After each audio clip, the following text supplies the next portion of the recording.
the deal? Yeah, what's the deal? What's the deal? How you feel? What's the deal? Where you at? So y'all here?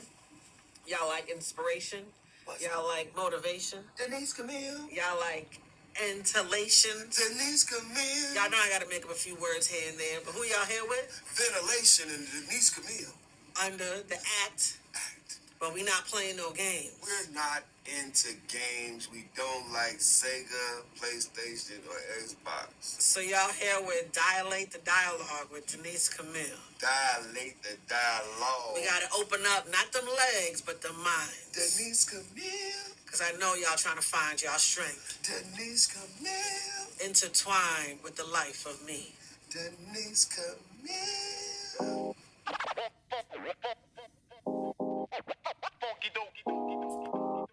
Greetings, everyone. Greetings. We are here with another episode of Dilate to Dialogue. With who else? Denise Camille, me. My favorite, my love, my first choice, my priority, my self-portrait, my mosaic, Denise Camille.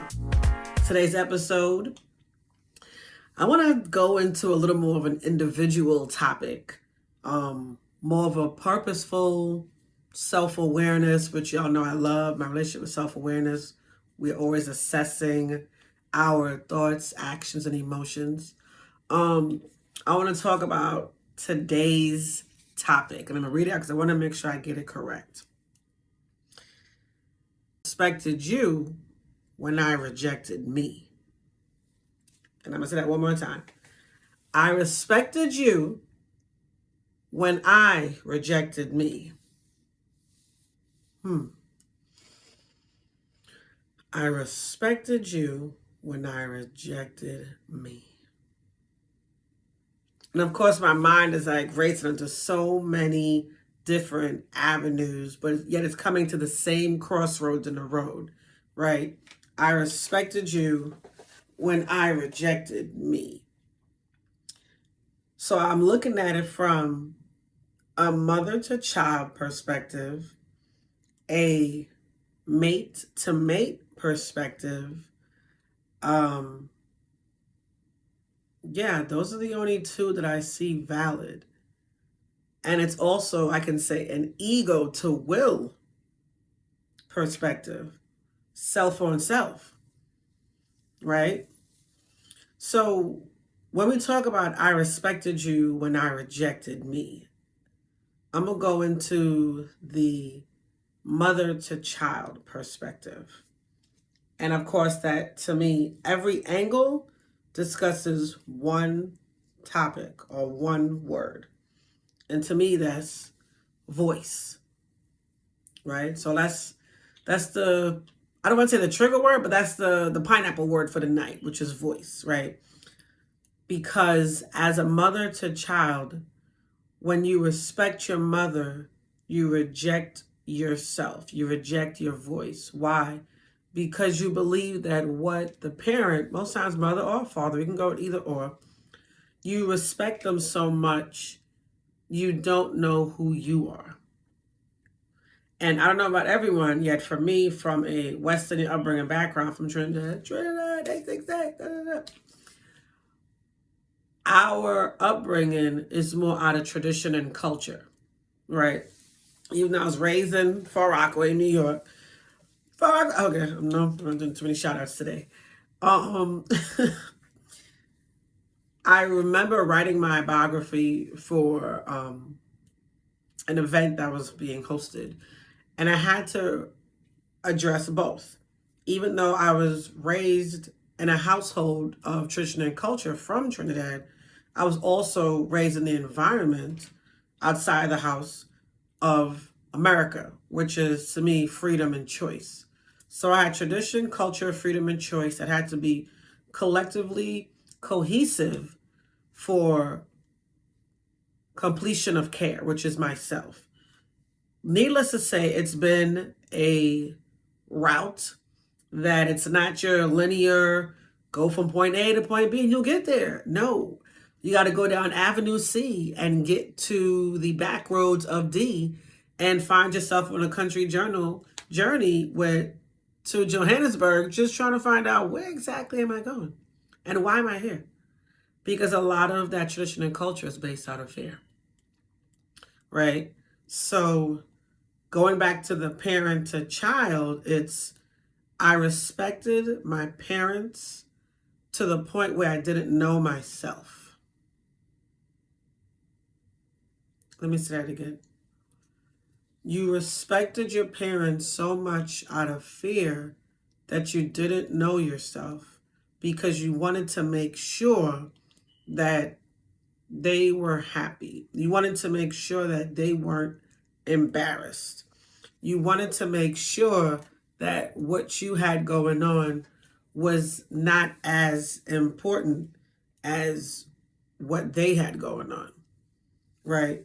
You wanted to be mindful of the fact that your mom or your dad and your dad were both equally prideful and proud in regards to who they were or who they wanted everyone else to believe they were, right? So when I respected you, I rejected me. As an adult now and a parent of 4, I had to realize that in order for me to respect myself, I will make the choice to not have my children reject themselves. I made the choice to allow me to take care of me in love, or what I thought was love at that point, and my actions were adequate to have integrity for myself as my children are watching, because love is an action, right? Yet, of course, I have flaws. I am not the perfect parent. Yet I had to make sure that I wasn't rejecting myself to respect or to gain the respect of somebody else. Even if I flip it from child to parent, for my parents, I had to come to the conclusion of understanding that in order for me to respect myself, parts of me had to reject them. Does that make sense? Parts of me had to reject what they were asking of me, what they felt that I needed to be for them. Give me 1 second here. What they figured that I needed to be. And most times it's us just being free to who we are, yet where our parents are living vicariously through our lives, right? And I know that makes sense to a lot of us. I know I'm not speaking to the choir, yet we have to acknowledge the fact that we can no longer reject ourselves in the strength of somebody else's choices, lack of decisions, any of that. From a parent to a child, from a child to a parent, be who you are. Be who you are acknowledged to be. Be who that purposeful calling is asking of you to be. Respecting yourself from that angle, from a parent to child, child to parent. I'm going to let that simmer for a little bit. We're going to come back with the next segment to talk about the mate to mate, because that's a whole nother, that goes in a little bit deeper, y'all. So I'm going to let y'all breathe on this one. And we're going to come back. Okay. All right, y'all. We back. Okay. So we're talking about today's topic. When I respected you, I rejected me. And we're talking about mate to mate on this segment, because we just talked about parent to child or child to parent. So this segment talks about mate to mate. When I respected you, I rejected me. So what that looks like from mate to mate is discussing one word again. The one word that pops into my mind is value. Had I valued myself enough, I would not have even given you the respect or the time of day, right? Had I known my worth from the rip, you wouldn't have even walked into my life. You would have been a figment of my imagination. Yet there was a lesson that came along with you being in my life. There's a lesson that I need to learn. And the ones that have the hardest lessons are what? Either the most stubborn or they're not catching it the first time. Okay. Or there was some spiritual healing, some karmic background, traumatic bonding, something. There was an attraction of an alignment of why we attract what we attract, yet recognizing your inner voice is telling you what you need to hear or what you should be listening to, yet you're hearing the voice of someone outside of yourself, trusting that because you don't trust yourself. And I talked about that before with the codependency of someone else's lack, right? That means that we lack. So, and I'm kind of jumping ahead, yet mate to mate, I respected you and I rejected me. Had we respected ourselves enough, we would know a rejection is where we need to be redirection, right? Our direction needs to be redirection. Because we're fully aware of what our intuition is telling us. Yet, sometimes we're kind of hard-headed.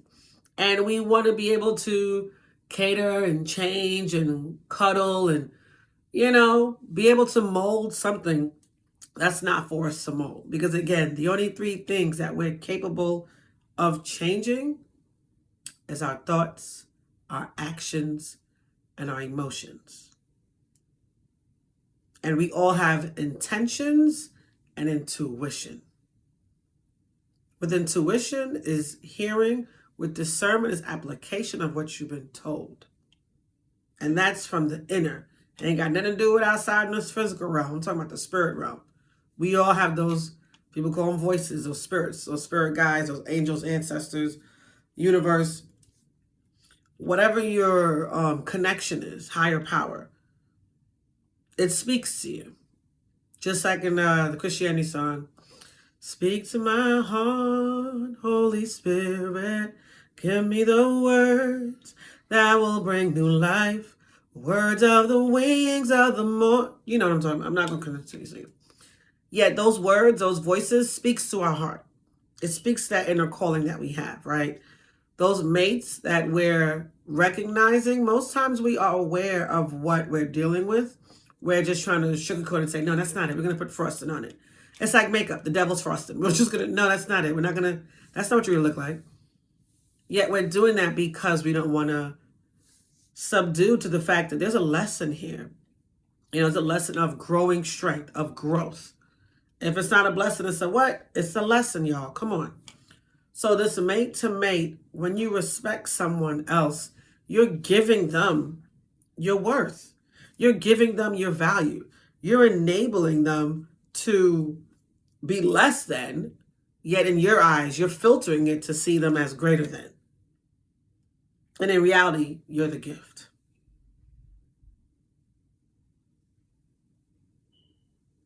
Right? I know that was a lot that I just gave out. I don't want to say vomit because it wasn't bad. It wasn't toxic. It's the truth. A lot of times we don't want to hear the truth. We don't want to be told the truth because it hurts. But the truth does reveal where we need to grow from and where we need to go up to, level up. Like I said, it's like Super Mario Brothers. Dun, dun, dun, dun, dun, dun. Yet we're at a place of having to figure out where we are, why we are, who we are. Right? So it's having to see the mate to mate. And sometimes we're attracting these toxic people because they feed us pieces of our voids. And we're like, wow, I didn't know I could feel that way. I didn't know I could do that. Yet they're giving to take. I could think of, I usually go to nursery rhymes or cartoons. But then it pops in my mind like Hansel and Gretel. They're the witch, right? She'll give you the candy. She'll say, here, take what you want. But in reality, her intentions are, I'm fattening you up to eat you, to devour you. Because since you want to respect me so much and you reject yourself, and you know you're supposed to be over here in this neck of the woods, oh yeah, come on. Come on, come on, come on. Eat it, because I'm about to eat you. We have a lot of people, a lot of us as human beings, we know we're not on the same level as our mates. We know we stepping down like, oh, what's going on down there? Oh, okay. We doubt our worth. We doubt our value. We doubt what we deserve based on the fact of us not knowing what we're worth. Us not knowing who we are because we don't think we're good enough to be where we are. Because our intentions are on the fly. We're not living with intentions. We're not living with manifestations and making sure that we're focused on all the time. And I'm not gonna lie, it is tough. It's tough. Yet the universe will stay throwing tests at you to see, are you ready? Are you ready to figure out what your next level is? Are you ready to get out of this level? Because everything we do is based on our thought process. If we think we're stuck, how do you change it? You get unstuck. You do what? You change your mindset. You change your habits. You change your environment. You get out. It's not always easy. Yet it's worth it. It's worth it, y'all. It's worth it. We'll take this next break, and we can jump into the third one. Last and final one. Self on self. Woo. Self on self, y'all. All right. Take care. All right, y'all. So we back. We back. Part 3 to this. When I respected you, I rejected me. So we talk about self on self, the ego versus the will. When we respected our ego, we rejected our will. So, and when I say that, I talk about how we as human beings, again, we feel that we have to cater to our ego. And I'll go back to another movie, Little Shop of Horrors, The Plant. And he was like, feed me, Seymour. And Seymour had to feed him before he did anything else that he was supposed to do, his responsibilities. The ego made him accountable to him first. The ego prioritized himself first, opposed to Seymour doing what he had to do when he went to the shop, right? So it was almost like, if we don't recognize that the superficial is a distraction, we will always get caught up not being able to attract what we're needing because we're rejecting our calling. We're rejecting our being on purpose than being in purpose.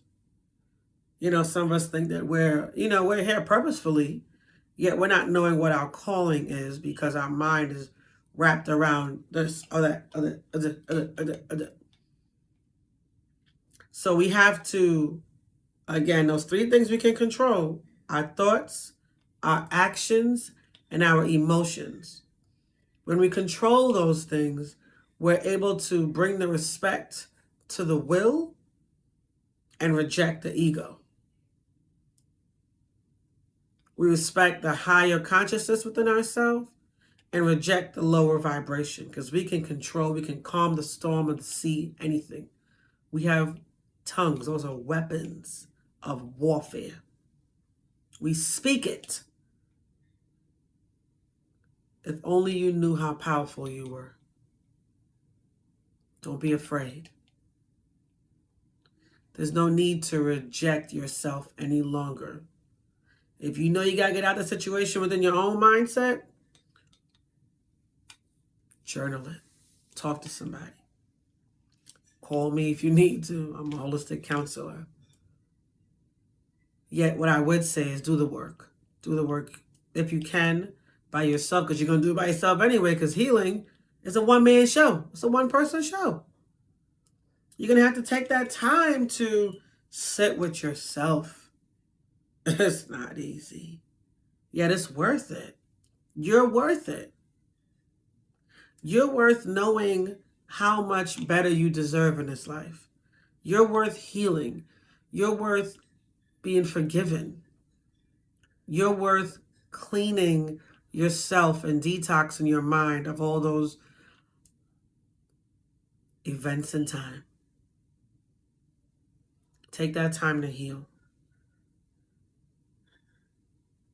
I'm not about to do an altar call, but take that time to heal for yourself.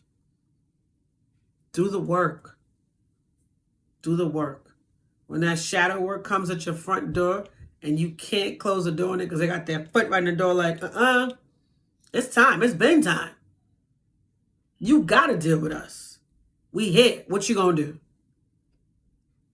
Remove those toxic traits. Ain't nobody perfect.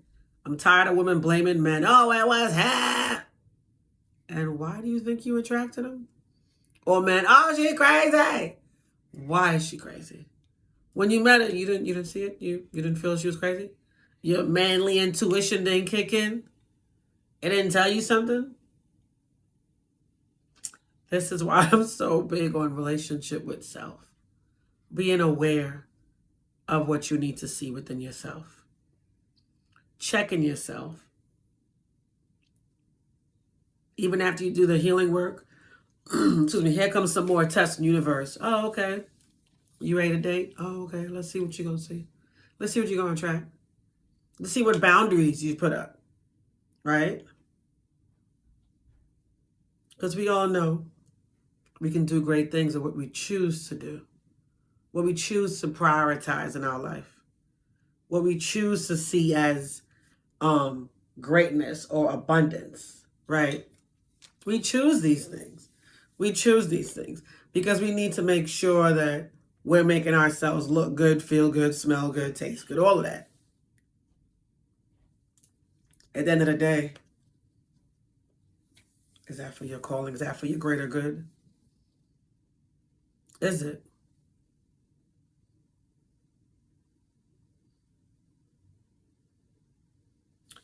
All right, y'all. Y'all see my information down below in the link. Hit me up, email me, text me, call me. Let me know how you feel, what you think, what you're commenting on. I'm here. I'm Denise Camille. This is Dilate to Dialogue. All right, y'all. Peace.